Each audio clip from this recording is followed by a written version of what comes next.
Rondo! Je crois qu'après avoir vu ça, on peut mourir tranquille, enfin le plus tard possible, mais au moins. Bingo! That basketball will never be the same! Oh, Rudy Gay! No!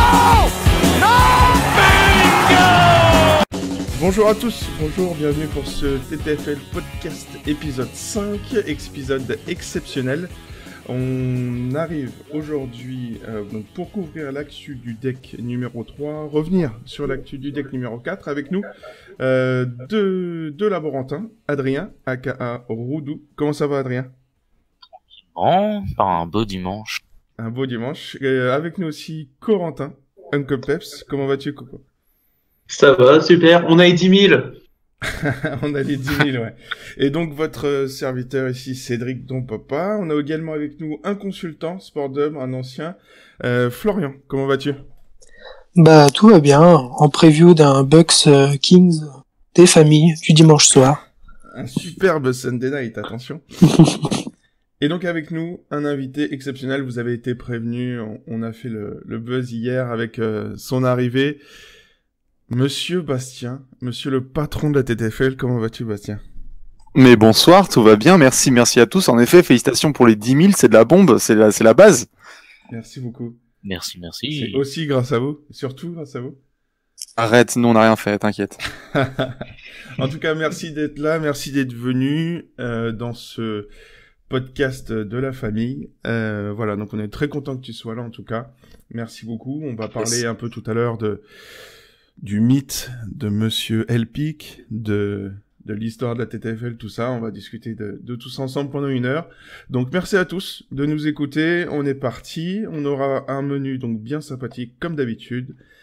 Le retour sur le deck 3. Donc après les premières PLS du deck numéro 2, on s'est retrouvé un peu sur une semaine montagne russe. Ensuite, on aura donc l'interview de Monsieur Bastien Fontainebleau, n'est-ce pas? Et le coin des experts pour terminer avec une preview complète du deck numéro 4. On va vous présenter tout ça comme d'habitude, car maintenant c'est l'heure de l'apéro. C'est l'heure de l'apéro!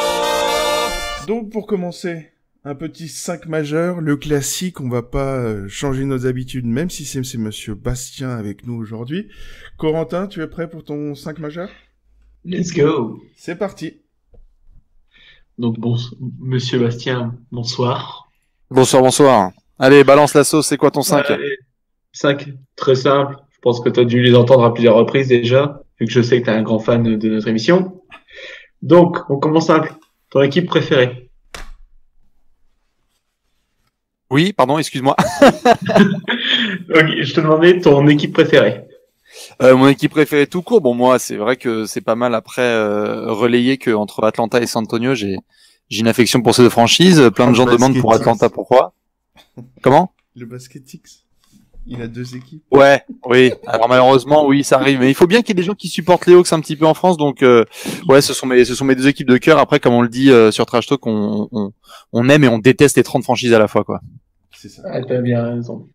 Et donc, C'est un peu comme ça qu'on reconnaît les vrais. Pourquoi les Hawks, du coup? Bah Atlanta en fait c'est tout con hein. En fait c'est simplement qu'à partir du moment où j'ai commencé à suivre la NBA, bon il y avait San Antonio évidemment dans le viseur avant même que Tony arrive, et puis Atlanta j'ai commencé à faire mes vrais petits scootings de draft au début des années 2000 comme un geek, comme tous les gens de 12 à 13 ans font hein, de toute façon hein, tout le monde fait du scouting de draft à 12 piges et du coup en fait Atlanta était déjà très bien placé à la draft, et donc on a pu récupérer notamment avec Boris Dio et même par la suite un certain Josh Smith qui était un peu Josh Smith était un héros de mon adolescence. J'étais hyper excité par cette équipe avec des jeunes, une nouvelle construction, Mike Woodson, tout ça, et puis je me suis dit bon, quitte à prendre une franchise où il y a personne qui s'y intéresse, autant foncer dessus. Donc c'est une longue histoire qui fait maintenant plus de 15 ans quoi. T'inquiète pas, les franchises dont personne s'intéresse, je connais bien. Ouais, j'ai fait comprendre, ouais. Bon, on passe à la question suivante. Quel est ton joueur préféré actuellement en NBA? De toute la NBA, oh la vache. C'est con parce qu'il a changé de franchise et il nous l'a foutu mauvaise l'année dernière, mais c'est vrai que j'avais une sorte de passion quand même pour ce que Kawhi Leonard était capable de faire sur un terrain de basket, et c'est encore le cas, hein, d'avoir eu un peu une saison complète sans qu'il joue. Et là, il est revenu et on le voit tout de suite. En termes de basket, il y a pas grand chose à dire. C'est d'une perfection défensive et de terribles fondamentaux en attaque. Vraiment, c'est un joueur que j'aime bien. Après, clairement, celui qui me fait le plus cliquer, ça va être Russell Westbrook. Dès qu'il est sur un terrain de basket, je pense qu'on va réaliser d'ici quelques années ce qu'on a sous les yeux avec un mec comme ça qui est quasiment le plus spectaculaire avec un mec comme Curry, quoi. Mais Westbrook, c'est un autre type de spectaculaire. Donc, ouais, je dirais pas forcément préféré, mais celui qui me fait bien cliquer, ouais, clairement, c'est le Brody. Ouais, c'est le Gérard. C'est ça. Gérard. Bon, après, évidemment, tout en haut, Gérard, hein. Mais ça, on ne touche pas. Voilà, ça c'est même plus besoin de mentionner. C'est ça. Donc on enchaîne, on va élargir encore plus le spectre pour que ça soit encore plus compliqué à choisir. Qui est ton joueur préféré all time? Ça, c'est simple. Très compliqué, tu vois, boum. Tim Duncan, pareil, hein, tous les fondamentaux, la discipline, et puis juste parce que voilà, dans la vision du basket, après chacun découle le basket comme il peut et comme il veut, mais il est clair que perso, je voyais que c'était un jeu d'équipe où il fallait répondre présent tous les soirs et avoir un vrai leadership et soutenir les gars, et il est très important dans la façon même dont Trash Talk aussi s'est créé, hein, essayer de justement être régulier, performant, un tout petit peu plus de trash talking que ce que Duncan faisait lui-même, mais bon, voilà, cette espèce de régularité dans l'effort et de promouvoir les bonnes valeurs. Moi, c'est un truc qui m'a vraiment marqué avec lui. Voilà, c'est une sorte de phare éveillé un peu, tu vois, de phare allumé, je dirais même. Duncan, c'est tous les soirs, tu sais ce que tu allais avoir. En défense, en attaque, à la passe, bref, c'est juste, pour moi, c'est bien plus que le meilleur ailier fort de l'histoire. Pour moi, c'est clairement limite le meilleur coéquipier de l'histoire et une fontaine de connaissances sur le basket global, quoi. Bah, dans beaucoup de choses, de toute façon, il peut être considéré comme le meilleur de l'histoire. C'est ça. Bon, par contre, on va noter, hein, Joe il nous a sorti même deuxième Ultra Shock, deuxième fois Tim Duncan. Il y a quelque chose, je pense.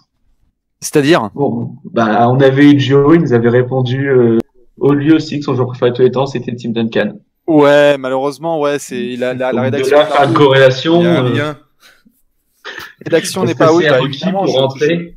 Je suis obligé de recruter des gens qui aiment Tim Duncan, tu sais, sinon ils finissent au puits ou dans la cave. Mais non, plus sérieusement, c'est juste que quand t'es fan des Spurs et que t'as suivi ça dans les années 2000, c'est très compliqué de Bon, on passe petit truc suivant. Donc on a dit ceux que tu clamais haut et fort que tu aimais. Quel joueur que tu kiffes en scred que t'assumes pas tellement? Ah, une bonne question, ça. Un joueur que je kiffe en scred, mais Kelly Oubre. pour complet, qu'est-ce que j'aime bien comme gars? Joe Ingles. Ouais, alors ouais, non mais secrètement, c'est con, hein. Mais secrètement, j'aime beaucoup John Wall. Alors pourtant, Oh là là. Oh là là. À vite s'effondre.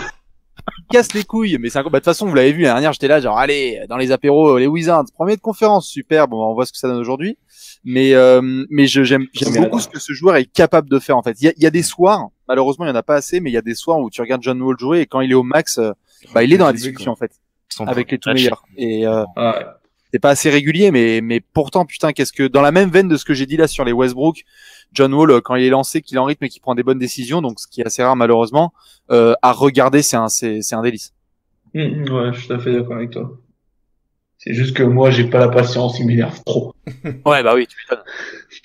Bon, on arrive au final, avant de laisser la main aux autres. Depuis que tu regardes le basket, donc ça fait très longtemps, et même du coup tout ce que tu as pu voir qui date d'avant, quel moment qui te marque ou qui t'a marqué le plus en tout cas? Tout basket ou juste NBA? Tout basket, et ça peut être un match, une paire précise, un dunk, n'importe quoi. Alors tout basket, ça c'est sûr et certain, c'était le match France-Espagne Santoni, donc avec le shoot de Thomas Hurtel. Ah, ça c'est sûr et certain parce qu'en fait c'est un match qu'on commente avec Alex donc en direct. On était sur SportDub et on le commente et c'est juste n'importe quoi. C'est lié aussi à beaucoup de contextes moi après dans ma vie perso, mais en gros c'était juste exactement ce qu'il fallait à ce moment-là. C'était une énorme célébration du basket français, de la persévérance et tout. Donc ça j'avoue j'ai bien kiffé à ce moment-là. Et puis après pareil, très lié aux émotions personnelles. Après en avoir tellement chié avec le shoot de Ray Allen en 2013, quand l'année suivante on revient et qu'on tape Miami avec Duncan qui est à moitié en train de chialer, Kawhi Leonard qui est MVP. Là, j'avoue que pareil, match commenté en direct avec Binge, La photo des on a trois raccourci anciens, un petit quoi. peu le live parce qu'à la fin il y avait beaucoup d'oignons dans la salle, quoi. Puis avec la photo mythique des trois, le trio avec leur sourire assis sur le podium. C'est ça, non mais c'est une soirée qui est juste incroyable, donc j'étais un peu obligé, ouais. Eh ben, écoute, voilà. C'est parfait. Voilà qui nous conclut le 5 majeur. Donc, merci Bastien. Et à plus tard pour une autre interview. Donc du coup, on se retrouve, on va commencer retour sur le deck numéro 3, on va vous parler un peu de nos ressentis de la semaine, un top et un flop, ou un flop chacun. Donc on commence par Bastien du coup, puisque tu avais la main, toi qu'est-ce qui t'a marqué cette semaine, un top, un flop? Eh bien c'est un top, car c'est le seul best pick que j'ai pu faire depuis la création du jeu, hein. Bravo. Durant contre Minnesota. En ce moment, on le voit hein, sur le début de saison des Warriors. Il y a un soir, il y a un mec qui tape un record, un soir c'est l'autre. Donc c'est un peu le choix du luxe et on est là genre alors qui va prendre feu cette nuit. Bah là j'avoue que j'avais KD dans mon deck et il a été d'une propreté absolument incroyable. Je crois le premier quart-temps il est à 100% au shoot. C'est ce genre de quart, vous l'avez vu de toute façon je pense pas mal en direct, notamment les gars du Lab qui étaient devant la rencontre, que bon bah il y a 12 points à 4 sur 4 au tir, 0 balle perdue, 2 rebonds et 2 sur 2 lancers francs. T'es là genre ok bon bah j'ai déjà 20 points, c'est la fin du premier quart.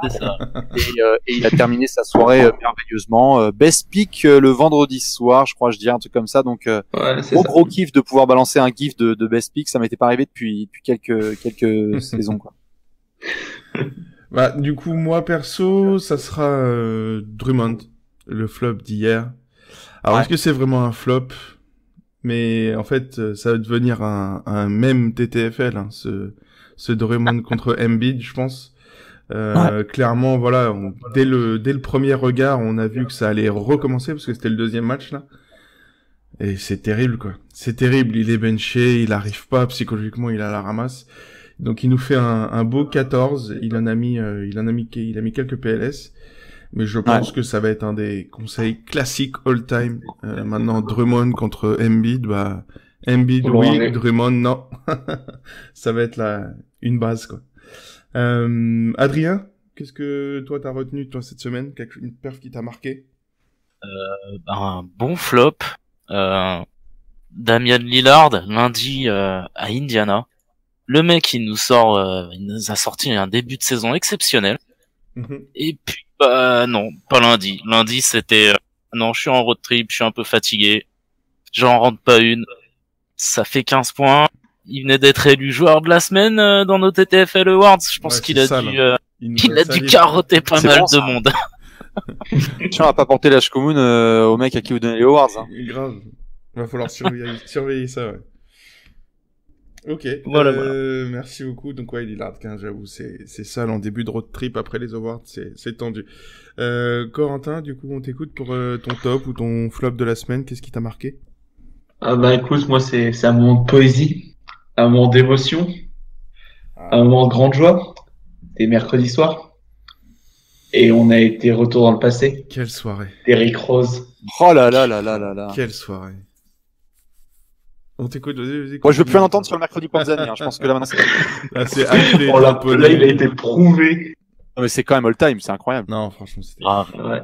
Mais tu sais que, bon, en tant que je suis plus fan des Bulls, c'est tout, pour le coup, même si je suis un ancien et que la fanattitude est passée depuis le temps. Mais clairement, on a lâché ça à l'armichette, hein. C'était obligé, hein. Franchement, l'interview, elle m'a tué, hein. C'était genre, waouh. Avoir regardé ce match, la fin de ce match, parce qu'on était avec Rodou la nuit, pour tout vous dire, pour vous donner les coulisses, et on disait, bah non, il va pas, il est quand même 40 déjà. Ah mais 50, putain, il est chaud, quoi. Et mais attends, 55, c'est... Et en fait, du coup, on s'est mis devant, et en fait, il y avait même plus de live tweet sur le Discord. Bah si, moi j'ai dû continuer, donc en fait, j'ai regardé le replay le matin, là. Ouais. Après la nuit. Et toi, du coup, Corentin, t'as vécu ça le matin, c'est ça? Ouais, le lendemain, vu que j'avais le taf, hein. Ouais. Mais du coup, ouais, le premier truc que j'ai fait en rentrant chez moi, hop, on a mis le roleplay et c'était parti. Et c'était fou. Hein. Toi aussi, t'as lâché ta larmichette à la fin. Cette saison, on prend bien cher là pour l'instant, donc. Ouais. Non, Bah c'est ça surtout. Je pense qui est limite le plus marquant, c'est que c'est tellement de la merde à Minnesota depuis 2 mois que t'es espéré un début d'éclaircie et là c'est même pas une éclaircie quoi. C'est un putain de rayon c'est un arc-en-ciel quoi. Un double fucking. Là, pour 24 heures, on a pris une canicule complète là tellement on était chaud. C'est superbe. Tout ça avant évidemment que Jimmy Butler nous chie dans la bouche 3 jours plus tard. Ça c'est bien aussi. Ouais, et que Derrick se refasse à cheville. Ouais. Non, c'est propre. C'était l'éclaircie de la semaine, l'émotion de la semaine. Merci beaucoup, Corentin. En tout cas, c'est vrai que c'était un superbe top. Florian, du coup. Ouais, du coup, j'ai aussi pris un top facile, un intérieur contre les Nets. Drummond qui a fait 54 cette semaine contre. C'était pas contre Philly? Non, pas cette fois, pas toutes les fois. Drummond est fiable, mais pas contre Philly. C'est ça. Donc ouais, contre les Nets, ouais, c'est un classique, hein, ce sont les intérieurs contre les Nets. Il avait commencé difficilement son match, mais c'était une belle soirée pour lui. Ouais. Oui, c'était mercredi. Ouais, mercredi. Il y en a certains qui l'avaient pris chez vous? Ouais. Moi, je l'avais aussi. C'est un classique. Tu peux pas passer à côté. Ouais, je l'avais aussi. On était fous quand même. On a commencé par l'insulter. Hein, oui, c'est vrai. Franchement, ouais. Est-ce qu'il était à 3 ou 4 assez vite? Il est resté. Ouais, il nous a taquiné un peu. Un petit peu, ouais. Ouais. Donc du coup, on va faire un petit point classique sur tous les classements de la communauté. On commence avec le classement des joueurs, avec Corentin si tu es là. Donc un petit top 5 pour les joueurs TPFL. Ouais, pas de souci. Écoute, on l'avait déjà mentionné la semaine dernière, c'est le roi du jeu de mots, c'est monsieur Corbonara qui est tête. Avec 949 points. Donc, pour info, là, on voit que ça commence à affaiblir. Hein. Maintenant, on n'est plus qu'à 49,95 de moyenne. Voilà, on l'avait prévu. On est loin des 50. C'est ça, on est passé quand même, on a perdu 5 points de moyenne en une semaine à peu près. Ça, c'est violent. Bon, je maintiens par contre ma théorie, ces gens-là sont pas humains. Ensuite, donc 21 points d'écart. Ouais. Où ils sont en couple et ils ont un gros problème de couple aussi, hein. Ça marche. Hein. Je pense aussi. Peut-être. Donc ensuite, deuxième, 21 points derrière. Donc on sait comment ça peut être serré. Pourtant, des fois, au top du classement, là déjà quand même 21 points d'écart. Il y a PBLJ 94. Ensuite, troisième avec 922 points, donc 6 points derrière, Joel Noob 69. Et quatrième égalité, pour dire donc à quel point ça peut être serré, on a Minux et Monsieur Mpriou 17 à 918 points, donc 4 points derrière la troisième place. Ouais, donc on a dit une trentaine de points dans le top 5. Et en gros, voilà, pour être top 100, faut viser le 40 de moyenne, 45 de moyenne. Ça reste encore super haut pour l'instant. Là, on va voir avec la fin du premier round, les premiers 30 jours, ça devrait continuer de descendre. Donc, on vous tiendra au courant, évidemment. On passe du coup au classement équipe.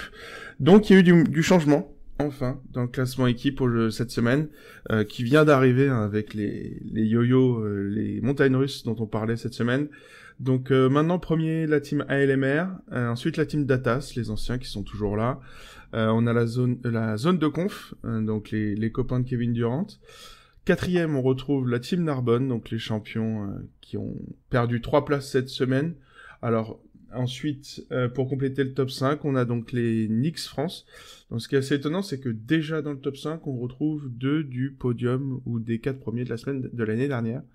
Donc, c'était assez ouf. On voit que les gars sont bien chauds. Et pour info, on est donc à 7800 points. On a à peu près 200 points d'écart avec le 10e. Donc voilà, ça reste encore serré entre guillemets entre la 10e place et la 200e place, mais après pour le top 10, il y a des petits écarts qui se forment et on a un petit wagon qui est en train de se détacher donc de ALMR à Onyx France. En tout cas, félicitations à tous et on passe au compte de franchise et du coup, Florian, tu vas nous parler un peu des 2 conférences. Ouais, on va commencer par la conférence Ouest, avec un podium premier Blazers FR, deuxième les Sonics et troisième OKC. C'est assez serré puisqu'entre la première place et la quatrième place, il y a que 100 points d'écart.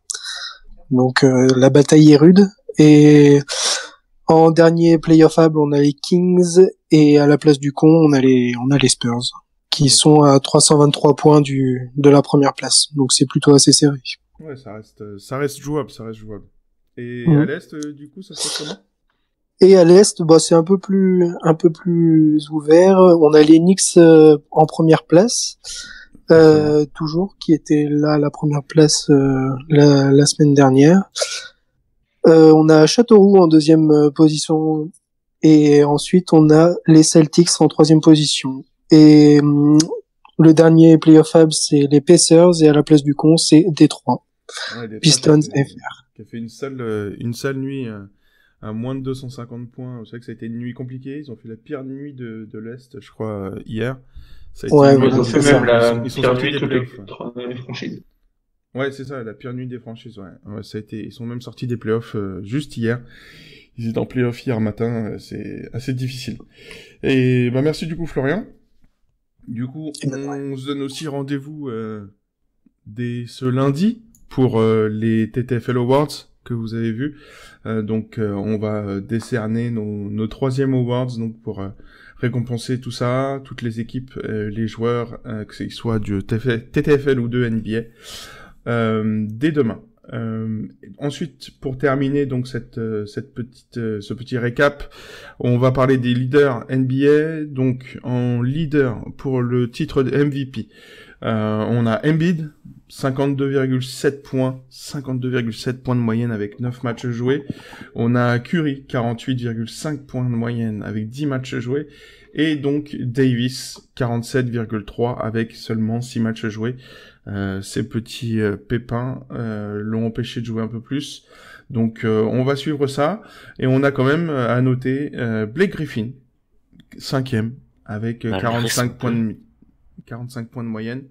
Malgré son petit troll qu'il nous a fait dernièrement. Donc non, c'est énorme stat de Blake Griffin en ce début de saison.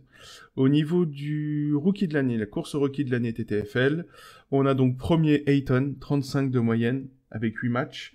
Doncic, et on passe directement à 27 de moyenne. Donc c'est assez violent, il y a quand même une sacrée diff entre les deux.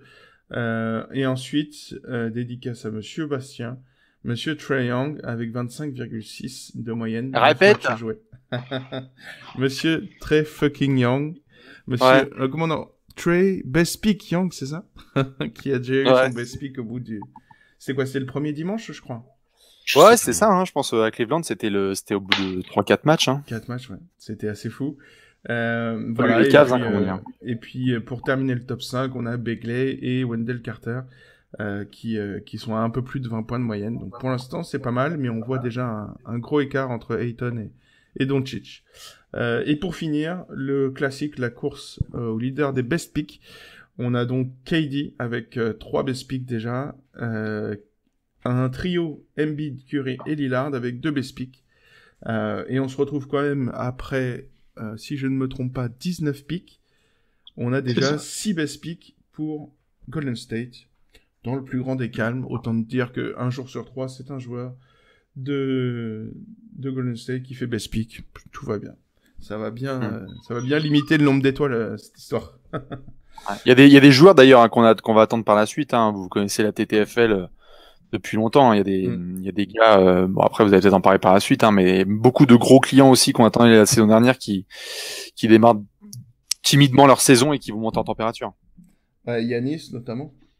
Harden, qui était un gros fournisseur aussi, Harden et même Lillard. C'est vrai. Après, Lillard a fait quand même sa perf, il a fait déjà un best pick. Deux, pardon, oui, il est effectivement sur le podium. Mais oui, c'est sûr qu'ils sont encore assez inconstants, surtout Harden. Et Yanis, quoi, ils ont du mal à démarrer. Du coup, pour terminer, preview rapide sur le deck numéro 4, pour terminer cette première partie. On va passer à un bon ou un mauvais spot sur la semaine qui arrive. On va avoir un avis chacun. On est parti. Bastien, Quel est ton effort? Quel est ton frère? Quel est le pick à ne pas faire cette semaine? Eh bien, prenez DeAndre Ayton face aux Nets. C'est mardi soir, Phoenix qui va donc jouer contre Brooklyn. Alors, on l'a vu la semaine dernière, ça avait été mentionné tout à l'heure. Il y a André Drummond qui a fait un gros pick face aux Nets. C'est une des règles d'or de la TTFL, les intérieurs contre Jarrett Allen, qui est pourtant bon comme joueur, mais c'est un peu open bar. D'ailleurs, on notera, et je pense que certains sont concernés dans ce podcast, Anthony Davis a joué contre la raquette des Nets et il a fait de la merde, comme quoi tout est possible. Hein, n'est-ce pas le certain MC de ce podcast, je crois, si je peux me permettre. Non, même pas. Non, mais non, donc non. Du coup il y a DeAndre Ayton, hein, je pense qu'il y a pas mal de monde qui l'a ciblé. Vous venez d'en parler, c'est quand même un rookie qui a 30 points TTFL les yeux fermés. Bon, maintenant il y a plus Tyson Chandler pour le faire chier. Match mardi contre les Nets, ça va être très offensif. Bon, une petite pointe à 40, c'est très jouable, je pense, pour DeAndre Ayton. Tout à fait. Sinon, nous on a noté, moi j'ai noté Willie Cauley-Stein, pardon, contre Toronto. On sait que la défense extérieure de Toronto, ça c'est pas forcément top de piquer dessus. L'intérieur, il y a quand même plus de place et on sait qu'on va arriver sur les seconds couteaux, donc on essaye de vous conseiller des petits pics comme ça un peu plus inattendus. Donc ouais, Cauley-Stein contre Toronto, s'ils arrivent à se battre, s'ils arrivent à mettre quelques tomards sous le cercle contre Ibaka et Valanciunas, ça peut être pas mal. Après clairement, En plus, mercredi soir, hein. C'est ça, c'est mercredi en soir. Panzani, c'est ça. Bon, donc best pick obligatoire. Et non, mais après voilà, on va arriver dans la période où assurer un 35 c'est bien. Donc je pense que ça peut être une bonne idée. Corentin, toi, qu'est-ce que tu as comme défense cette semaine? Moi, c'est un des très gros noms qui me reste encore dans mon deck. Donc pour ceux qui l'auraient encore, mardi, c'est Giannis contre les Blazers. Ouais. Donc contre les Blazers, ça score vu que Lillard, McCollum, ça arrose comme il faut, théoriquement. Donc Giannis va falloir qu'il assure lui aussi le scoring de son côté pour les Bucks. On espère qu'il commence pas à vouloir faire du Curry, mais finira à 0 sur 12 à 3 points. Mais bon, ça c'est un risque à prendre, donc voilà. Ça fait partie des raisons pourquoi il est un peu plus bas cette année, c'est que quand il nous tente C3, je peux vous dire que les chats explosent et qu'il se fait insulter de tous les noms avec ses briquettes à 3 plans. Sa maman la Moussaka, c'est déjà sorti. Hein. et du coup, Adrien, toi, ton fin de la semaine, peut-être sur un second couteau, peut-être? Et sur un second couteau, qui a déjà été pris par pas mal de gens quand même, mais la majorité doit encore l'avoir. Il s'appelle Nicolas, il joue à New Orleans, donc Nicolas Mirotic. Pourquoi Nicolas Mirotic? Donc déjà c'est mercredi Panzani, hein, d'une. Déjà. Et de deux, et plusieurs autres raisons. C'est normal, Bobby Portis devrait pas être revenu si je dis pas de bêtises, donc on devrait encore avoir Jabari Parker à au même poste que Mirotic en face en match-up. On sait qu'il est pas payé pour défendre, hein. Jabari Parker, c'est lui-même qui l'a sorti. Et puis ouais. On va éviter d'en parler, s'il te plaît. Oh tout de suite. Et puis d'autres raisons à voir si Anthony Davis a toujours mal à son coude, et s'il a toujours mal à son coude, ça pourrait se reposer sur Mirotic et Jrue Holiday notamment pour le scoring. Et Randle. Beaucoup se sont fait avoir justement avec l'absence de Davis, ont pris Mirotic à la place de Randle.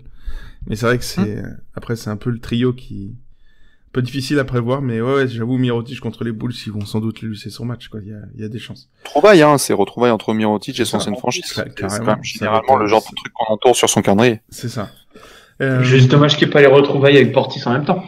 Ouais. C'est ça. Un sponsor par Lonsdale, le match. Très bien.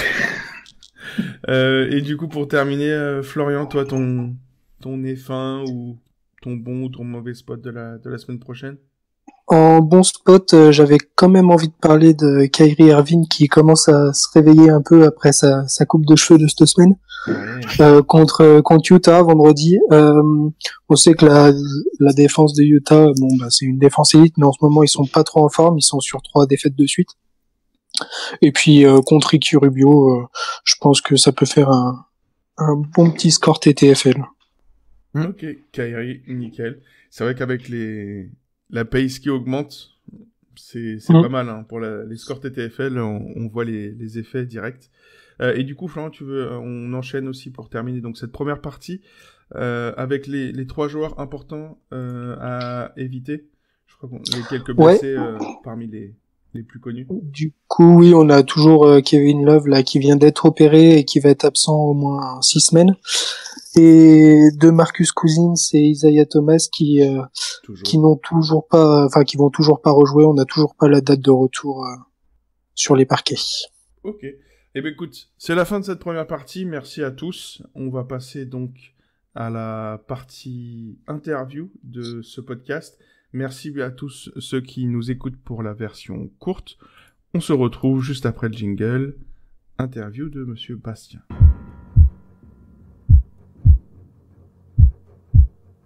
Bon, de retour, Bastien.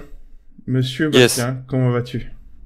Ça va très bien, magnifique travail d'ailleurs, hein, on le répète pas assez, si les gens nous écoutent, faites tourner un peu le taf du lab, c'est quand même assez énorme sur un jeu comme ça de voir ce que vous êtes capable de faire, donc ça se cale entre 2 interviews.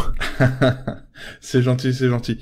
Du coup, on va parler un peu plus globalement, pas que vraiment de TTFL avec toi. Donc on connaît un petit peu avec vos différentes interviews. Vous aviez fait aussi des FAQ, je pense en vidéo. Je me souviens, il y en a eu 3 ou 4, il me semble. Donc bon, les gens connaissent un peu l'histoire des Spurs avec NBA 99, je crois, NBA Live ou je sais plus quel jeu. C'était ça, un truc comme ça, hein. Avec l'arrivée de Timmy, etc. Mais du coup, j'aimerais que tu me racontes un peu le début, l'histoire de la TTFL. Comment c'est venu avec les anciens de la communauté, avec la Fantasy League, je crois que c'était sur une ligue privée à la base, il me semble. Si tu peux nous raconter ça. Ouais. Bah en fait, tout à fait. Installez-vous, messieurs dames. On va rentrer dans les tout débuts de la TTFL. Disons que donc il y avait déjà des Fantasy League qui étaient créés en France, et il y en avait chez certains confrères, et donc avec des systèmes qui étaient assez variés.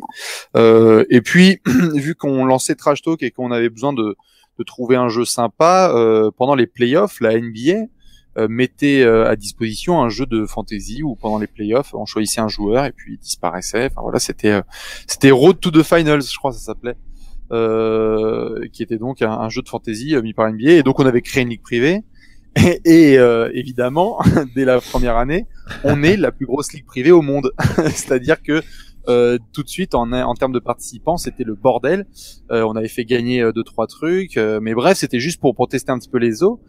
Et moi de mon côté, il y avait pas mal de réflexions qui se faisaient sur la création de notre propre jeu, et puis on bossait avec des copains qui sont bons techniquement et qui aujourd'hui gèrent un TTFL avec nous en back office, et donc je crois l'été 2014, 15, quelque chose comme ça, je dis ce serait pas mal de partir sur un truc très simple, hein, vraiment pas du tout un truc avec des animations et tout, mais juste un truc où tous les soirs en fait tu choisirais un joueur, parce que les systèmes de fantasy qui avaient et qui existent encore, qui existaient en France, c'était ce que je considérais comme quelque chose de trop complexe. C'est-à-dire qu'il fallait créer son propre 5 avec des postes différents.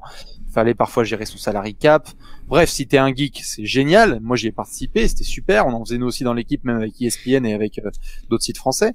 Mais je trouvais qu'il manquait un petit peu un jeu qui soit accessible à tous, casual, quoi. hyper ludique, quoi. Genre tu te ramènes et puis c'est ta petite habitude, parce que en plus c'était lié aussi à l'identité qu'on était en train de créer, qui était autour de la nuit. Donc ouais, en fait ça s'est clairement mis en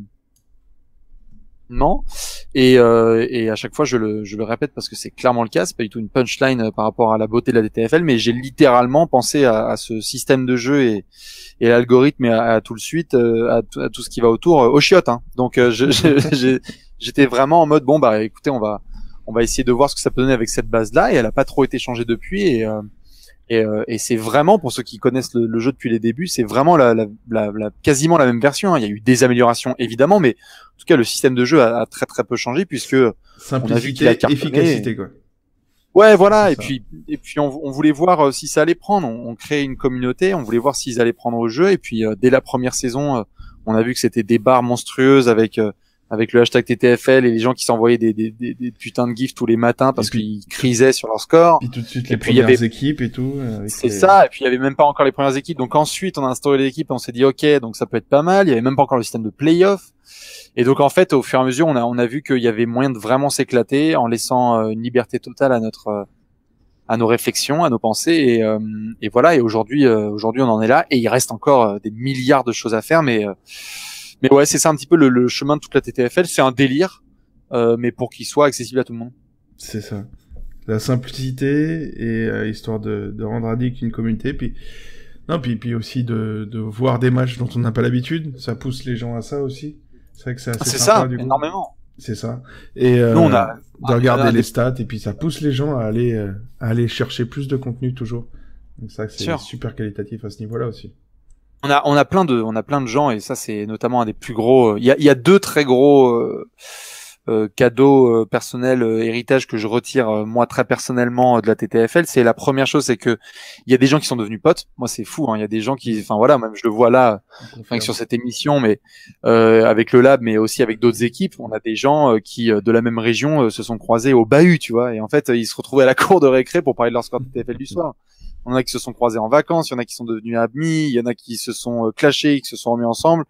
Donc il y a eu ça, et puis il y a surtout beaucoup de gens, et ça c'est ce qui me plaît le plus, c'est qu'il y a, parce que ça rentre dans la dynamique globale de Trash Talk, il y a beaucoup de gens qui découvrent la NBA avec la TTFL, parce que tu sais qui est bon, tu sais qui est pas bon. Et donc du coup il y en a qui ne suivent rien de l'actualité, mais qui savent que là par contre KD il a été bouillant cette semaine, donc tu peux le dire quoi. C'est ça. Donc c'est cool. Et puis ça donne de quoi parler, et c'est vrai que ça rapproche la rage du matin et le plaisir d'un best pick rapproche plus que beaucoup d'autres sensations dans la vie. C'est ça. Ouais.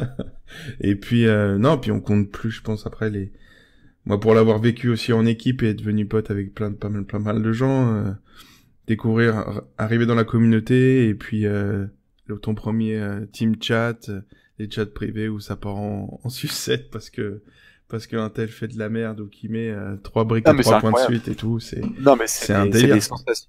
Moi j'ai des potes qui connaissent que dalle au basket et qui me disent mais putain laisse tomber, quand on est 5 à faire un all-in sur un joueur qui fait best pick, tu pourrais avoir un piano qui te tombe sur la gueule le lendemain que tu t'en battrais les couilles en fait. C'est ça, le meilleur des réveils. En fait, t'as tellement écrit en majuscule dans le groupe chat, t'as tellement commencé à tourner tous les gifs de l'histoire de la Terre, tu t'es tapé des barres, t'as commencé à poser tes balls sur Twitter, enfin bref, c'est un peu la célébration de tout et de n'importe quoi. Il y a aussi des moments de désarroi, mais tu te souviens limite de tous tes pires pics en fait. C'est ça qui est fou, qui était totalement inattendu d'ailleurs. Je sais pas, par exemple, le terrain mouillé, n'est-ce pas?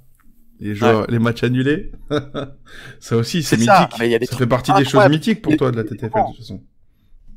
Et d'autres types de moments. Et surtout un rendez-vous, et moi j'avais besoin de ça aussi avec Trash Talk, c'est de créer des rendez-vous avec les gens, donc un rendez-vous tard le soir avant de se coucher pour savoir quel pic est le leur, et puis un rendez-vous le matin où il y en a, enfin je veux dire, qui là en écoutant cette émission ne s'est pas déjà une fois brûlé la rétine en découvrant son pic avant même d'avoir dit bonjour à quelqu'un qui est dormi dans le même lit. Enfin c'est vraiment le premier réflexe du matin, c'est le pic de TTFL quoi. Donc avoir ça, ça a créé quelque chose d'assez unique. La petite larme du matin, elle fait toujours plaisir. C'est ça dont on se souvient effectivement. Et du coup, donc effectivement, voilà l'histoire de la TTFL. Et raconte-nous ce délire quand même, cette histoire. D'où vient la malédiction du L-Pic de Monsieur Bastien? Parce que bon, pour la connaître correctement, je sais que j'ai appelé moi personnellement quand j'ai créé mon équipe. C'est quand même une dédicace à ta légende quand même. Mais d'où ça vient? Parce que c'est devenu un mème très très très vite, dès la 2e année, je veux dire, c'était terrible. Ouais, même dès la première. Hein. En fait, ça demande beaucoup de travail, il y a du talent, il y a de la persévérance, mais il y a un peu un mélange de tout. Déjà, j'ai aucun problème à le dire. Non pas que j'ai la poisse sur les jeux et sur la TTFL, mais moi personnellement, je sais que c'est quand je commence à faire n'importe quoi que je peux commencer à voir des résultats. D'où en fait la création, et vous pourrez voir le lien directement avec le mercredi Panzani. C'est-à-dire que dès qu'il y a eu des choses qui sont totalement fucked up et qui sont pronostiquées, là à ce moment-là, je suis dans mon domaine. Mais dès qu'il faut faire des trucs normaux, genre prendre un joueur qui va être bon, non. Anthony Davis, il joue les Nets, il peut pas faire plus de 25 parce que c'est comme ça. Donc en fait, il y a pas vraiment grand chose à chercher, c'est juste que au début ça a été un délire et après j'ai commencé à vouloir me spécialiser là-dedans en me disant oh putain en fait c'est double stratégie, je me suis dit oh putain, enfonce-toi là-dedans dans cette image-là parce que ça va être des barres. Et puis la deuxième, je l'ai utilisée comme arme de destruction massive, c'est-à-dire qu'il y a eu des soirs où j'ai su qu'il y avait plein de gens qui prenaient un pic et j'ai fait pose-toi dessus, les 9 autres gars de l'équipe vous le prenez pas et on montait au classement mais d'une manière mais tellement spectaculaire. Ah mais non, mais vous ne savez même pas ce qui se passe en coulisses. C'est-à-dire que moi, parfois, je me dis, ok les gars, laissez-moi gérer. Je vais me mettre sur James Harden contre les Nets. Pareil, il y a 2 ans, j'ai dû faire pareil comme Giovanni, une sorte de 15 ou un 17 avec James Harden en pleine saison de MVP, ou des Curry à 22 avec une cheville, etc. Et il y a beaucoup de soirées où je me dis, putain, tout le monde, c'est sûr et certain, là, on est en début de mois, en fin de mois, va se mettre dessus. Mets-toi à fond, tu vas provoquer la haine d'absolument tout le monde. Ne dis pas que t'as pris ce joueur, parce que sinon tout le monde va te rentrer dedans. Et puis j'en ai joué, et donc c'est devenu un mème. Et vu que généralement je suis assez bon joueur et que de toute façon le but c'est de se marrer, j'ai dit vas-y, quitte à y aller à fond, autant porter la poisse à plus de 30 000 joueurs. Autant mettre la haine à 30 000 personnes d'un coup, c'est sympa. Si tu veux, c'est quelque chose qui me séduit beaucoup dans la vie, c'est de mettre la haine à 30 000 personnes. On te dit un grand merci. Ouais. Parce que je crois que autant perso, c'est vrai que ça m'a fait beaucoup rire dès le début.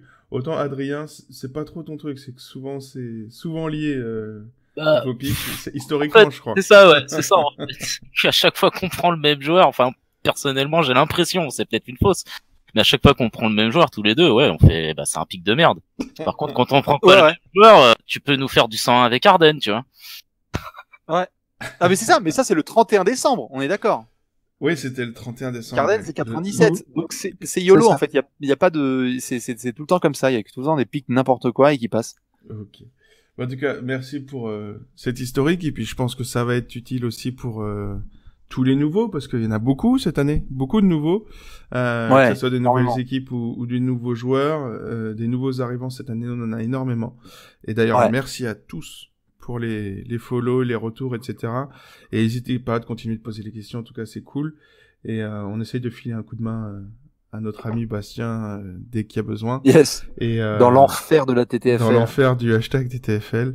Et donc c'est vrai que voilà, ce petit historique fait bien plaisir et rappelle des bons souvenirs. On va passer au milieu de l'interview là au petit Fire Bullets.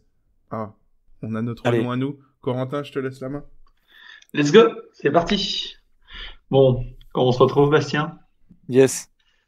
On va donc petit concept simple, 10 Fire Bullets où je te donne 2 choix. Tu réponds rapidement, pas de justification, on n'a pas besoin. Oh putain. T'es prêt? Ouais. LeBron ou Jordan? Jordan. Pop ou Bud? Hop. Dominique ou Tim? Tim. Trae Young ou Luka Doncic? Trae Young. Gérard en champion ou Gérard à Noël? Gérard en champion torse nu. La State Farm ou Anfield? La State Farm. Je la retiendrai. Apéro ou free flow? Apéro. 30 previews en 30 jours ou 30 cafés en une nuit? 30 previews en 30 jours, classique. Pour finir, Bastien Fontagneux ou Bastien Fontainebleau? Ouais, c'est le TTFL podcast, Bastien Fontainebleau. Oh voilà. Je m'en bats les couilles. Ma descendance sera foutue, mais c'est pas grave. Mais imagine, d'ailleurs, juste entre parenthèses, imaginez le bordel, moi, quand je dois justifier auprès de mes proches les montages. Hein.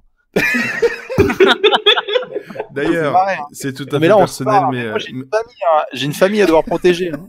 Dédicace au tueur du game du TT Fontainebleau, parce qu'il faut le dire, hein, il a sorti son montage, ça s'est arrêté direct après. Monsieur Jérémy JC Bucket, n'est-ce pas? Son sublime montage, c'était voilà quoi. Il a tué le game. Il est arrivé le soir et bim, hop, c'était terminé. Imaginez ce que c'est que de devoir justifier Bibi en astronaute, Bibi en Fontainebleau, Bibi et oui, c'est comme ça. Perdu, mais c'est pas grave. C'est parti du délire. C'est la joie de la TTFL, du monstre que tu as créé. Du coup, pour parler un peu plus technique, un peu plus TTFL, un peu plus de toi. Je retiens le Anfield. Je pensais avoir un collègue fan de Liverpool. Je suis déçu. Non, je suis un vrai fan, mais bon, est-ce que t'as été à Anfield? J'y étais justement l'été dernier. Bon, ah bah tu vois, moi aussi j'y suis allé et je pense que vu que j'y suis allé, j'ai envie d'aller à la State Farm. J'y suis jamais allé, c'est pour ça. C'est très très bien justifié. Bon, voilà, j'ai rien dit. Mais tiens. Donc du coup, on va parler un peu plus technique, on va aller ça vite, pareil, assez rapidement. Ton gars sûr, ton pic sur le gars, pas forcément une star, mais le gars que tu aimes pic et qui te met toujours bien, c'est qui? Bah après on vient de parler de KD, donc c'est vrai qu'il assure tout le temps. C'est un gars qui est quand même, enfin je veux dire, c'est très compliqué de pas faire de bons pics avec lui parce qu'il est d'une propreté rare. Maintenant c'est vrai que parmi les gars que j'ai pu prendre et qui me font assez souvent plaisir, bizarrement je crois n'avoir jamais, et je pense que ça contribue aussi au fait que je l'apprécie, je crois que j'ai très rarement fait un mauvais score avec Westbrook. Il y a quelque chose de Russell avec soit les dimanches soirs. Déjà Russell le dimanche soir, il y a une espèce de règle avec ça qui fait que souvent il cartonne, c'est à domicile, le match est tôt, donc je sais pas pourquoi, mais ça le passionne. Mais ouais, Westbrook, j'ai très très rarement eu des mauvaises surprises, même pendant sa saison de MVP, vous vous en souvenez, où il enchaînait les best picks à une vitesse incroyable. Il y en a qui étaient en PLS parce qu'ils arrivaient à trouver le match où il était pas bon.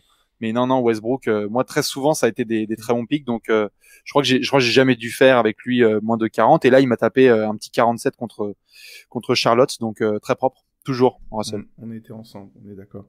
Ouais. Et sinon ton pire est le pic du coup, le gars qui t'a le plus sali depuis que tu joues, depuis le début, le gars qui te salit tout le temps. Dans le mal. Attends, le pire réveil, on va dire. Pas. Le pire, ouais, bon, après réveil, toi-même tu sais. Un mec qui m'a souvent mis dans le mal comme ça. Ouais, je pense que c'est pour tout le monde, mais je crois que j'ai jamais dû faire plus de 15 avec Kyle Lowry, hein. Mais playoff inclus, hein. Enfin, c'est pas possible. Et on continue à le prendre. Il y a des gens qui vont le prendre ce soir. C'est ça qui est terrible. Il y a des gens qui continuent à le prendre et il fait des bêtes de score. Mais honnêtement, Kyle Lowry, pour moi, mais ce qui est assez fou, c'est que c'est comme un peu des Rosanne ou, mais comment il peut salir autant de monde et être aussi bon? On est d'accord, parce que c'est des bonnes moyennes, tu vois. Ouais, il y a de ça, et en plus le pire, et ça, heureusement personne n'a accès aux coulisses parce que parfois c'est à se pisser dessus. Donc quand on en parle, parfois ça impacte même la rédaction. C'est-à-dire que Lowry a fait une bête de semaine, moi il me fait un mauvais pic. Là, je dégaine le clavier et je fais Kyle Lowry, saison de merde. Alors comme ça, on n'est pas un leader. Enfin, genre ça peut partir dans tous les sens, mais pour rien, juste pour un pic de TTFL. Donc, on essaie à chaque fois de séparer. Je crois que c'est le mec qui m'a le plus flingué de toute l'histoire de la TTFL. C'est un classique. Et du coup, gros classique. Pour terminer cette grosse interview, et d'ailleurs encore merci d'être venu. C'est un grand plaisir de t'avoir avec nous. Donne ton conseil ou ton toc, ta TTFL routine qui peut servir aux rookies qui nous écoutent. Comment toi tu... Je savais, mais alors, comme c'est une tradition, il faut qu'on termine avec malgré tout. Voilà. Donc, messieurs les rookies, ne l'écoutez pas. Non, mais voilà ton petit truc qui pourrait aider les rookies là en ce début de saison à tenir aussi, parce qu'il y a ça peut-être. Ouais, tout à fait. Moi, je pense que la première des choses que j'essaye de faire, après c'est chacun sa technique, mais moi, très généralement, ce que j'essaye de faire et de m'assurer, c'est que en checkant de manière quotidienne, au moins j'ai pré-rempli 3 semaines. J'essaye toujours d'avoir au moins 3 semaines qui sont remplies pour savoir qui j'ai prévu, parce que on va sentir quelques bons spots. En plus, c'est lié souvent au fait qu'on doit suivre l'actu, donc tu remarques, par exemple là, je dis n'importe quoi. Oui, si on remplit juste là au jour le jour, on ne peut pas savoir qu'il va y avoir un Rockets Thunder dans quelques jours et que donc c'est des retrouvailles entre certains gars. Donc, du coup, j'essaie d'en placer certains. Après, on sait tous qu'il y a des choses qui arrivent tous les jours, donc tu peux avoir une blessure ou une déclaration ou quelque chose qui peut intervenir dans ton jugement, mais souvent j'essaie quand même de faire en sorte d'avoir des decks qui sont déjà pré-remplis pour me mettre bien. Et puis après un conseil vraiment très clairement le mercredi, toujours garder une place de cœur pour un pic qu'on sent moyennement parce que c'est con, hein, mais c'est souvent comme ça que ça tombe, hein. Le mercredi, avec beaucoup de franchement, faudra faire une étude.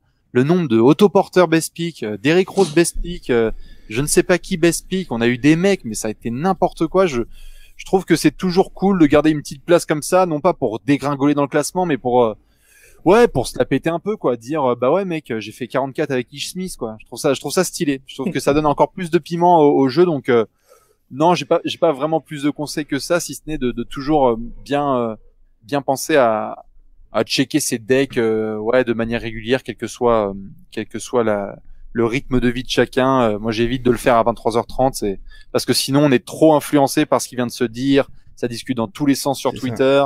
Il y a un mec qui te dit moi je le sens trop tel gars, alors si on a un peu faible, on est là genre ah ouais, de dernière minute. Du coup, on peut tout changer dans la dernière minute. Souvent, faire confiance à son premier instinct, et si on a trouvé sa routine avec un pré-remplissage et un autre remplissage, ça le fait. Ok. Eh ben écoute, en espérant que les rookies ne suivent pas ces conseils. Hein. Exactement. Surtout, ne le faites pas ce que et donc on va passer au coin des experts. Tu n'hésites pas à nous donner ton avis, évidemment, puisque tu restes. Ah bah non, la bonne soirée, monsieur. Moi, je me casse, le que je m'en vais, non, c'est pas là. Donc on passe au coin des experts parce qu'il faut qu'on en parle. Faut qu'on en parle. Donc, on est parti. Donc, comme d'habitude pour cette dernière partie, cette dernière section, le coin des experts, après l'interview, on commence on fire directement par les blessés à éviter cette semaine. Donc, comme d'habitude, vous le savez, on a déjà parlé donc de Isaiah Thomas, Kevin Love et DeMarcus Cousins qui sont tous à éviter cette semaine et même sans doute pour encore un petit moment. Et on passe sur les outs de la semaine un peu plus étonnant. On a, je crois, aussi un gars de New York. C'est ça, Corentin? C'est ça. Donc, pour la 3e fois du podcast, je confirme que Cousins et Kevin Love ne seront pas là cette semaine. Voilà. Au cas où vous le saviez pas. Et donc, Porzingis aussi, je pense que vous ne le saviez pas non plus. Après, tout ce qui est second couteau, donc 3e confirmation de l'absence d'Isaiah Thomas, toujours, qui est pas revenu depuis qu'il est parti de Boston, de toute façon. Oui, pour être clair. Et à Denver, on attend aussi le retour de Will Barton. Qui peut avoir un gros impact au niveau TTFL. Il peut avoir un gros impact. Et en second couteau, Will Barton, c'est quelqu'un qui peut te donner des 30-35 points sur certains soirs. Ouais. Toujours un bon pic de fan deck. C'est ça. Et on a Chris Dunn à Chicago aussi, qui à l'occasion a déjà réussi à claquer des 30-35 sur certains matchs. Super. Du coup, on va passer aux incertains avec Florian, je crois, qui récupère les incertains de la semaine. Donc, les joueurs à suivre avec les injury reports de monsieur Benjamin. Florian, c'est à toi, du coup. Dans les joueurs premium, du coup, on a Goran Dragic au niveau de Miami qu'il faudra suivre. On a TJ Warren et Kawhi Leonard. Mm-hmm. Et en second couteau, faudra faire attention aussi à Elfrid Payton, à Eric Gordon et à John Collins. Voilà, c'est le trio de second couteau. Je pense que là, de toute façon, on arrive effectivement sur le deck numéro 4. Donc, clairement, on va commencer à taper dans le fond du tiroir, dans les équipes un peu plus YOLO. Donc, effectivement, il faudra faire attention. Et comme vous l'avez vu, on sort maintenant un injury report mensuel, donc préparé en exclusivité par Benjamin. Donc j'espère qu'il vous fait bien kiffer, et de toute façon on ne change rien, comme d'habitude, vous avez toujours vos 3 rapports chaque jour avant la fermeture du tech, ça change pas. Du coup, pour terminer... D'ailleurs, juste, excuse-moi, j'en passais juste une toute petite, attention évidemment au dossier de Donovan Mitchell, qui s'est fait une sale cheville face aux Nuggets, je crois, c'était hier soir. C'est ça, hier, oui, effectivement. Il a pas été renoté, mais ouais, c'est vrai que Donovan Mitchell, faudra suivre ça attentivement. Du coup, on passe aux opportunités de la semaine, comme souvent. Donc là, même si les decks ferment dans 3 minutes au moment où on enregistre, on se retrouve, nous, pour les opportunités donc de ce soir. Pour ce soir, très clairement, évidemment, là, on a le joueur on fire en ce moment, c'est Joel Embiid qui est tout en haut. Maintenant, après, là, dans les seconds couteaux, on a pas mal de joueurs. Moi, je pense à Nurkic sur la défense de Karl Anthony Towns, ça pouvait être un bon spot aujourd'hui. On va y passer vite, puisque de toute façon, là, les decks seront fermés au moment où vous nous écoutez, exceptionnellement avec la fermeture anticipée. Mais en tout cas, en espérant que vous ayez tous fait un bon pic. et que qu'on se retrouve demain matin avec pas trop de PLS, pas comme hier, pas comme avant-hier, parce que c'est vrai que ça commence à s'accumuler cette semaine. Du coup, on passe à lundi. Qu'est-ce que vous pouvez prendre lundi? Les petits conseils, les petits impacts, les conseils donc de Adrien. Je pars du principe que plus personne n'a de premium, ce qui doit pas être forcément le cas à 100%. Mais bon, on va partir sur du second couteau. Ouais. Voilà. Donc moi, j'ai noté un petit Minnesota contre les Clippers, qui sont en back-to-back, donc Minnesota. Et un Tobias ou un Danilo Gallinari face à la défense des Clippers. Je sais pas vraiment qui tenter, je vais pas mentir. Petite préférence pour Tobias qui me paraît un peu plus propre en règle générale que Danilo. Ça, souvent, ouais, quand même. Mais bon. Voilà, moi je pense que en second couteau ça peut être pas mal l'un des deux pour demain. Super. Merci Adrien. Du coup, on passe à mardi. Florian, qu'est-ce que t'as vu toi avec un bel impact, quelque chose de positif ou de négatif? On en a parlé tout à l'heure, c'est toujours DeAndre Ayton contre la raquette des Nets. Sinon, il y avait toujours aussi contre la raquette des Nets, Devin Booker. Donc un des deux, je pense que plusieurs personnes les ont dans leur deck encore, ou sinon on avait Jusuf Nurkic contre Milwaukee. Ouais, effectivement, ça reste encore un bon spot, les intérieurs contre Milwaukee. Bon, Lopez, c'est pas tellement la sécurité sociale, donc ouais, effectivement, ça peut être pas mal. Merci beaucoup Florian donc pour ce mercredi, Corentin, qu'est-ce que toi tu as vu en plus détaillé, quelque chose de sympa? Donc moi en bon spot, c'est un joueur je pense que beaucoup de monde a encore dans son deck. Il fait du sale généralement contre les autres pivots et en plus si ce que Bastien nous a dit tout à l'heure sur Donovan Mitchell est confirmé, c'est Rudy Gobert contre Dallas. Il va falloir qu'il assure du coup le leadership pour son équipe. C'est ça. Donc voilà, je le sens très bien. Après, sinon, une petite mention spéciale, il y a l'opposition entre New Orleans et Chicago. Donc Randle et Zach LaVine, ça peut, je pense, envoyer des très bons scores. Okay, oui, ça peut être pour ajouter une petite à ça, tout à fait, il y a peut-être un spot que vous avez tous vu, parce que ça a été pas mal discuté sur le début de saison. Beaucoup de meneurs se font plaisir sur les Spurs. Il y a Jrue Holiday encore qui a mis la sauce à San Antonio hier. Donc même Goran Dragic, s'il revient bien de blessure le mercredi, Panza, la soirée à 50, elle est toute vue. C'est ça. Exactement. Le nouveau bon spot TTFL qui était pas évident. Meneurs sur les Spurs. Beaucoup de meneurs parce que ça ne sent plus comme les dernières années. C'est ça. Puis bon, il y a eu 2-3 blessures aussi, je crois, puis un départ important. Ouais. C'est vrai que c'est compliqué. On se retrouve du coup jeudi 8 novembre. Pour ce jour-là en particulier, moi j'aurais toujours Nurkic encore une fois sur les Lakers.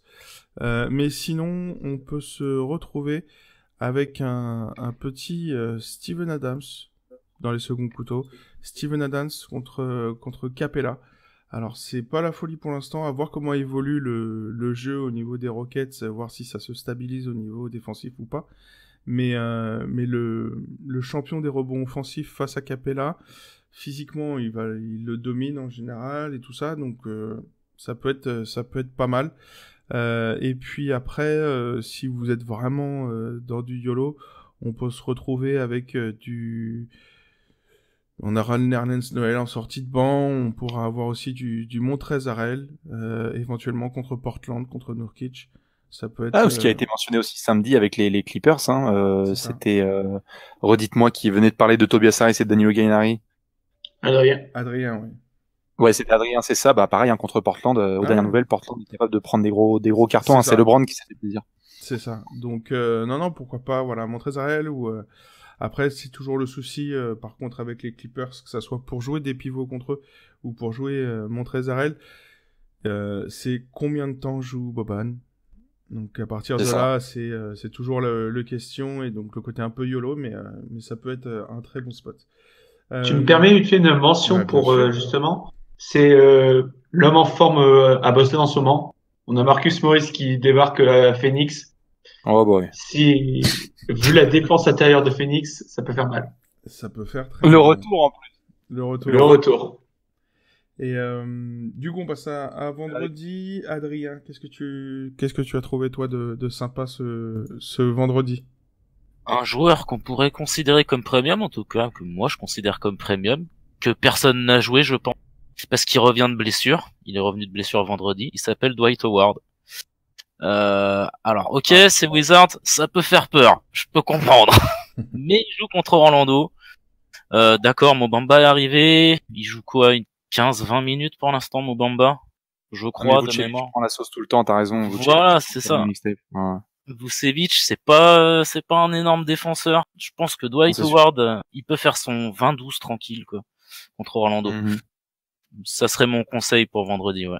Ok, super, merci beaucoup. Et on termine du coup la semaine qui arrive avec samedi. Florian, qu'est-ce que tu nous conseilles toi samedi par rapport aux impacts qu'on peut déceler chez nous?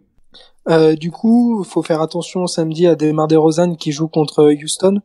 On sait que Houston est pas trop en forme en ce moment, mais il y a toujours Clint Capella qui défend bien. Mais sinon, en bon spot, on a un Buddy Hield qui, je pense, n'a pas été choisi par beaucoup de monde contre la défense des Lakers qui est pas trop imperméable. C'est ça. Donc Buddy Hield pour être le bon spot de samedi.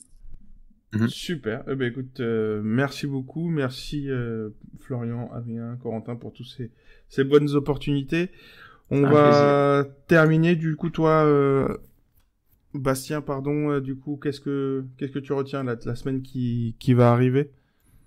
La règle numéro 1, notamment pour les gens qui démarrent la TTFL pour la première fois, c'est une semaine qui va quasiment du début du mois à la moitié, donc ça veut dire fin de deck, fin de marmite. Il faut essayer d'improviser, essayer de trouver des gars qui vont être un petit peu en forme, jouer des grosses match-up, toujours regarder les confrontations contre des équipes qui ont des défenses absolument hideuses. Donc tu parlais tout à l'heure notamment Cédric de Willie Cauley-Stein, je crois que c'est le vendredi soir qui va jouer les Kings. C'est ça. Si je dis pas de bêtises. Donc voilà, ça fait partie des options. Ce ne sont pas des joueurs auxquels on pense immédiatement, mais il faut attendre. On est en train de se gratter avec les ongles au sol pour essayer d'avoir des mecs qui reviennent autour du 16 novembre, du 15 novembre. Ça y est, il y a les pics premium qui vont revenir. Faut juste tenir un peu en apnée, quoi, et essayer de passer entre les gouttes sans trop de gamelles. C'est bien ça. C'est ça, la fin de la TTFL. Et puis c'est là qu'on va voir un peu les gens se calmer sur le hashtag TTFL en disant c'est facile, mais c'était facile. C'est là qu'on va voir les vrais bons. C'est là qu'on va voir. La team des fins va faire son retour. La team des fins va être en forme cette semaine. Et de retour. Et c'est vrai que c'est toujours un peu un moment critique cette fin de mois. Là du 4 au 15, les 10 derniers jours sont toujours super tendus. Donc pas de souci.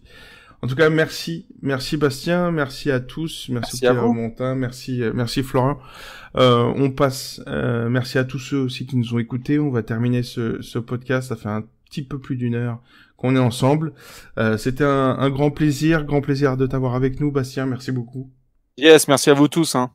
Mais de rien. Merci à toi. Merci à toi pour ce jeu de ma boule, ce jeu qui nous a rendu fou, qui a aussi, du coup, on en parlait, mais même si ça fait un peu émotion, un peu pompeux, mais qui nous a réunis au lab aussi, malgré tout. Un peu qui a fait vraiment une team de cinglés. Les cinglés de la TTFL. Et voilà, on a créé ça aussi pour s'éclater tous ensemble et créer une team un peu à part dans le jeu. Et en tout cas, voilà, on est très content que tu sois avec nous et que tu nous aies fait confiance pour cette nouvelle saison. Et nous mettre en avant autant, c'est cool. Donc voilà, merci beaucoup. Donc du coup, merci à tous de nous avoir écoutés. On se retrouve sur Twitter, sur hashtag TTFL comme d'habitude. Vous avez aussi à votre disposition, si jamais vous avez quelques questions, des remarques ou quoi, le hashtag TTFL Podcast. On se retrouve également, on est sur Facebook, sur le Discord de Trash Talk, on est également sur notre Instagram. Donc vous cherchez TTFL LAB et on sera là pour répondre à vos questions. Donc le podcast sera comme d'habitude disponible en version longue et en version courte sur SoundCloud, Spotify, YouTube, Ocha et je crois, Monsieur Bastien, sur un site qui s'appelle Un site Trashtalk.co, ma gueule. Trashtalk.co. Ça fait toujours plaisir quand l'article sort, c'est un superbe kiff. Et donc voilà, immense merci à tous pour vos écoutes, pour vos retours, vos encouragements. N'hésitez pas à aller cliquer et défoncer ce concours 10 000 abonnés, donc avec, je le rappelle, 1 mois de League Pass à gagner et un t-shirt, un super t-shirt Trash Talk ou TBNL au choix. Vous aurez le choix, la personne qui gagnera. Vous avez jusque samedi prochain pour jouer, donc n'hésitez pas, on follow le lab, on RT et on va gagner son t-shirt et son League Pass. Je pense que c'est un truc pas mal qu'on vous a concocté. Donc voilà, merci à tous, on se retrouve pour l'épisode 6 la semaine prochaine avec l'immense, on vous l'a annoncé également hier, l'immense Kaddour Ziani. Ça va être quelque chose de fabuleux. Je pense que l'interview va durer à peu près 1h30. Car Kaddour est toujours affable. Et voilà, en tout cas, on lui remercie à lui aussi de nous avoir fait confiance. On vous fait des gros bisous à tout le monde. Parce que maintenant, le TTFL Podcast épisode 5 avec Monsieur Bastien, c'est terminé. La TTFL reste impitoyable. Bonne semaine à tous. Salut les gars. Ciao. Bisous. On va le plus tard possible.